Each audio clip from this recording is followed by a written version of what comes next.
नमस्कार दोस्तों, मैं सुरेश आप सब स्वागत करता हूं इस ऑनलाइन प्लेटफॉर्म पे। दोस्तों एक छोटा सा टॉपिक लिया है, लेकिन यूपी पीसीएस के प्री में ये टॉपिक में क्वेश्चन जरूर आता है और राष्ट्रपति और उपराष्ट्रपति के निर्वाचक मंडल का है तो कंफ्यूजन कहीं न कहीं से वो क्रिएट कर देते हैं, तो उससे क्या होता है क्वेश्चन गलत हो जाता है। तो इसको 2-3 पॉइंट है, इसको समझ लेंगे तो क्वेश्चन गलत नहीं होगा। राष्ट्रपति के निर्वाचक मंडल का जिक्र आर्टिकल 54 में है। उपराष्ट्रपति के निर्वाचक मंडल में कौन कौन होगा उसका जिक्र कहाँ पर है, आर्टिकल नंबर 66 में है। कई बार भाई ये भी क्वेश्चन आपका साथ में आ सकता है। राष्ट्रपति के चुनाव में लोकसभा, राज्यसभा और विधानसभा के निर्वाचित सदस्य आते हैं। ठीक है, यहाँ पर लोकसभा और राज्यसभा के सभी सदस्य हैं। ठीक है, ऑल मेंबर्स। अब आप देखिए यहाँ पर राष्ट्रपति चुनाव में तो सभी सदस्य, जैसे हम बात करते हैं लोकसभा, राज्यसभा, विधानसभा, एक तो पहले 3 चीज यहाँ पर है। ठीक है, इन सदस्यों का मनोनयन होता है, वो पार्टिसिपेट क्यों नहीं करते उसका आप इस तरह से याद रखिए कि राष्ट्रपति आर्टिकल नंबर 57 के तहत री इलेक्ट हो सकता है, और अगर राष्ट्रपति ने ही 12 सदस्यों का मनोनयन किया और अगली बार वो फिर चुनाव में आ जाए तो वो सदस्य उसी का फेवर करेंगे, तो एक तरफ से ये फेयर नहीं रहेगा। इसीलिए ये चीज डिसाइड है कि राष्ट्रपति का जब भी इलेक्शन हो रहा है तो राज्यसभा, लोकसभा और विधानसभा के मनोनीत सदस्य जो है उसमें पार्टिसिपेट नहीं करते हैं।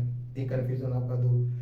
दूसरा जो है राष्ट्रपति के इलेक्शन में जनता मतलब जो है हमारे देश गणतंत्रात्मक राज्य है हमारा, हमारे देश का मुखिया जो है चुनाव हमारे बीच में से हो रहा है।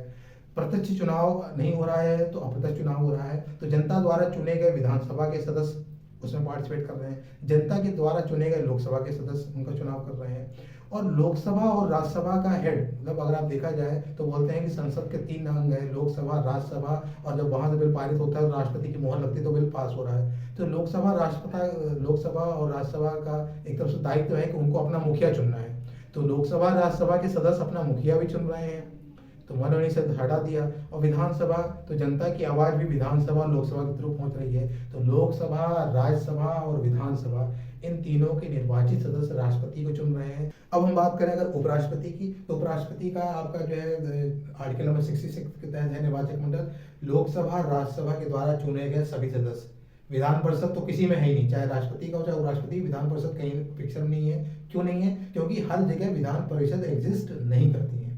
ठीक है, देन लोकसभा, राज्यसभा के सभी सदस्य हैं। उपराष्ट्रपति के चुनाव में हम बात करें तो उपराष्ट्रपति पद सदस्य होता है राज्यसभा, तो लोकसभा से हमें क्या लेना देना, लोकसभा तो ना चुने तो भी काम चल जाएगा।